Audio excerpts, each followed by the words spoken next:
The military in Niger say that they have removed President Mohamed Bazoum from power. Armed troops blockaded the presidential palace and then addressed the national television saying that the president has been detained. Since then, they have dissolved the constitution, suspended all institutions and closed the nation's borders. For more on these developments, we are being joined by Dr. Ambrose Igboke.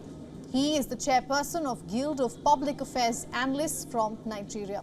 Welcome to the broadcast, sir. Now let's start with the fundamentals, Doctor. Why did the military launch a coup? What exactly are their demands?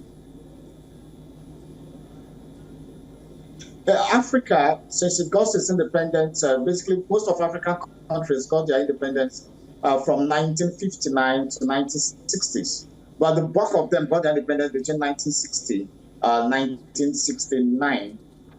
You find out that barely 2-3 years into independence, most of our African countries have started having coup d'etat, taken over by the military. This is because the military that were trained were impatient with the political class.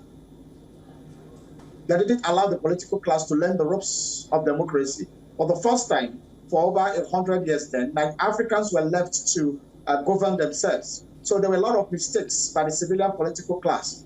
But instead of the military to support this civilian political class, what they did was to overthrow them with all kinds of excuses and then got to power. It happened in Ghana, it happened in Nigeria, it happened in Senegal, it happened in a lot of other African countries. And that has been a pattern in African countries over the years. So West Africa particularly also has suffered severely from military incursion into the political landscape. So the bigger countries like Ghana, like Nigeria, also suffered severely until 1999, before Nigeria, removed itself from the vestige of military coups till now. It has been this lot of Nigerians and other countries. So when it comes to Niger, Niger particularly has been very, very protracted. The military incursion there has been protracted over the years. So we have had, instead of having military interchanges of incursions, we have had instead a long reign of military and short intervals of civilian governments. For what has happened in Niger, there's absolutely, and I repeat, absolutely no reason why the military junta there should overthrow a democratically elected government in what is termed one of the most peaceful transitions of power in the Niger Republic since its independence in the 1960s. So the election was held 2 years ago, which was very peaceful, it was democratic, and the results were declared. And instead of the armed forces to support the democratically elected institutions, here they came back again and tried to overthrow the government. The excuses they gave is not tenable and should not be accepted by the international community, by ECOWAS and EU. Right.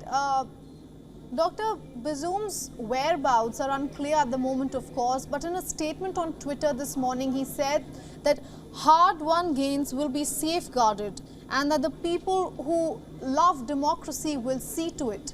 How do you see this tussle playing out from here? First, as I said, the people of Niger, there shouldn't have been tussle at all. The people of Niger Republic should vehemently oppose the military. Because this is not how a country is run. They should clamor that the civilian and democratically elected president of that country should come back. Niger is a strategic location in the fight against terrorism in Africa, especially in the Maghreb Sahel region. And a change of governance there will mean a lot and may even try to destabilize the progress made so far against terrorist groups like ISWAP, Islamic State, and Al-Qaeda that have been terrorizing the African sub-region, especially West Africa, from that region. And, the country has played a strategic role because it borders so many countries, borders Nigeria and so many other countries. And it has been a strategic point for, the convergence of the war against terror. And the current government that was overthrown has been very, very helpful in combating terror, both cooperating with the United Nations, cooperating with the US, cooperating with the EU, the French, even the Nigerian government as well, to make sure that these terror camps are destroyed and wars are waged against them. So for anybody, the military, to come now to start to destabilize the progress made against the fight against terror, that is not acceptable. In the 2023, and with the progress of nations, military coups are an anathema for progression of political, economy, socio-political movements, and progress of any country, and should not be entertained in any way. Right, I was just going to speak about Al-Qaeda and Islamic State, because this is a region where these two terror groups have their strongholds. I want you to explain the politics of it, and are we standing at a moment where we are looking at a long dragging conflict here on? The convergence that have been, when the military was in power, there have been some convergence of terrorist cells inside Niger Republic. And that has, from there, it was, metamorphosed into fights like the Boko Haram. The Islamic State entered Nigeria, and the funding for Boko Haram. There's funding for other terrorist cells that go to invade other parts of the West African sub-region. So the fight in the last 2 years has actually helped that. So the military itself, when it was in power, was not in control of what was happening, and there were a lot of factions that was going on. And so, but now that the civilian took over the last 2 years, there have been a lot of semblance of at least the war against terror there has been on track, and most of them, like in Nigeria, the war has progressed, and a lot of them have been rooted out and back to self. So Nigeria and some other West African countries and even America have been cooperating and trying to rout out these cells. So this is a distortion. The military should focus on how to create the enabling environment and provide peace for the people and citizens of Niger Republic. They should not concern themselves with power. And that is the irony of what is happening in Niger. While Niger is in tatters, invaded by terrorists from all camps from everywhere, then the main focus of the military should be to counter these insurgents, to counter these terrorists, decimate them and rout them out. But rather, they are now, focusing on, political power, which is a very wrong step to take. And I think the whole world should rise up and condemn it and make sure that it doesn't last long, that they are routed out and civilian government, the president is reinstated as quickly as possible. Right. Now, so we are already seeing a brutal conflict playing out not very far away from Niger. I'm talking about Sudan, of course. How is this coup going to affect the region's stability? It's going to destabilize the regional security, especially of the ECOWAS states, and particularly the Sahel region. It's a very dangerous phenomenon because the heads of states around Niger are civilian heads of state, are democratically elected heads of state. So they will not condone a military takeover. Therefore, there will be a kind of synergy. The synergy that was being used to singularly fight the terrorists may no longer be there, because the Nigerian president has said it. Bola Ahmed Tinubu, who is the ECOWAS chairman, has said that the coups are not acceptable, and that this will not be acceptable as well. So you can see that the cooperation will not be there. The cooperation with other ECOWAS Economic Community of West African State countries will not also be there, because there will be a mandate for democracy to be returned in Niger. And because of that, diplomatic ties will be cut off.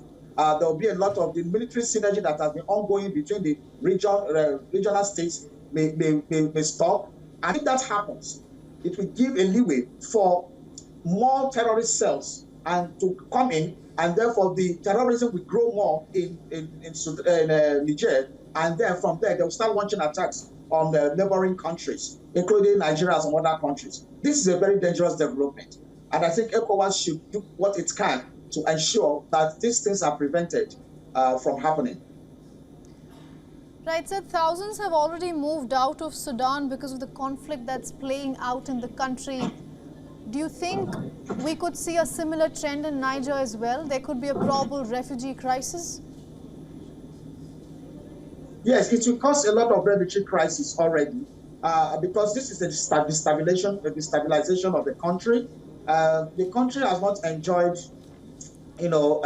relative peace in the last 2 years when they came together as a nation and said enough to military rule. They wanted a civilian government, and they went through a democratically elected process and elected a president. And so there is fear of retaliation, fear of being hunted, fear of terrorist cells, growing in their numbers, fear of terrorists, taking over, because this military does not have the capacity to even decimate the terrorists. So what may happen that they may find out that the terrorists may even overpower them because the military cooperation of the contingent states in the ECOWAS may not cooperate with this new government. Therefore, the citizens will be left on their own, and terrorists may take over a governance, as it may say, in various parts of the country. So the people are moving out, and this is going to cause a big problem because the same Niger in the 80s and early 90s, Niger refugees constituted a big problem for Nigeria especially. We go to the north of Nigeria, you go to the south of Nigeria, you see Nigerians all over the place, begging for arms, constituting economic crisis, constituting population problems all over the place in Nigeria. I am afraid that this may again happen if this, as already moving on, to constitute a big refugee problem for countries in ECOWAS, especially Nigeria, northern Nigeria. And Nigeria is already grappling with its own economic problems, with its own population issues, with its own terrorism issues, and there is a lot of IDP camps, even for Nigerian citizens who have been displaced from their homes because of insurgency. So adding, refugees from Niger Republic to Nigeria and other West African countries will destabilize the region in terms of its economic all right. Doctor, progression and economic projections. All right, Doctor, let's just zoom out a little. Niger already has a reputation of being one of the world's most unstable nations. I want to ask you, how do you want the international community to react? For the coup in Niger, the international community should react both diplomatically and militarily. It is not enough to give sanctions. It is not enough to do travel bans for the people who have orchestrated this. It's not enough to condemn it. It is time to take collective action against coup plotting in the world. And the Niger coup plotters should be made examples. I want to bring back what happened in the Côte d'Ivoire, what you call Ivory Coast, some years back, some years ago, where the president refused to leave power, and there was, a military expedition that made the president leave power for the elected one. I think it was the issue of Laurent Gbagbo and Alassane Ouattara that happened that time. So these things have been done before. In the 70s, there was a Manuel Noriega of, I think, Panama, was also, the American forces went there to remove him because his records were not, he did a coup, the record was not straight. So these things have happened in the world before. If a particular regime constitutes a security threat to global peace, that regime should be taken out. So for Niger, ECOWAS should constitute a military expedition to arrest those coup plotters, because they are constituting a threat to the West African sub-region, and it should not be allowed. So it is not a matter of a sovereignty or a matter of diplomacy. It's a matter of containment of security threats within the region. Right. And this will be joined by the French government, the EU, and also the United States and the United Nations to ensure that this military coup are given a definite response. And that has to be the boots on ground. It has to be boots on ground. Absolutely. Dr. Ambrose Igboke, thank you for getting us all those insights from Nigeria. Thank you very much for having me.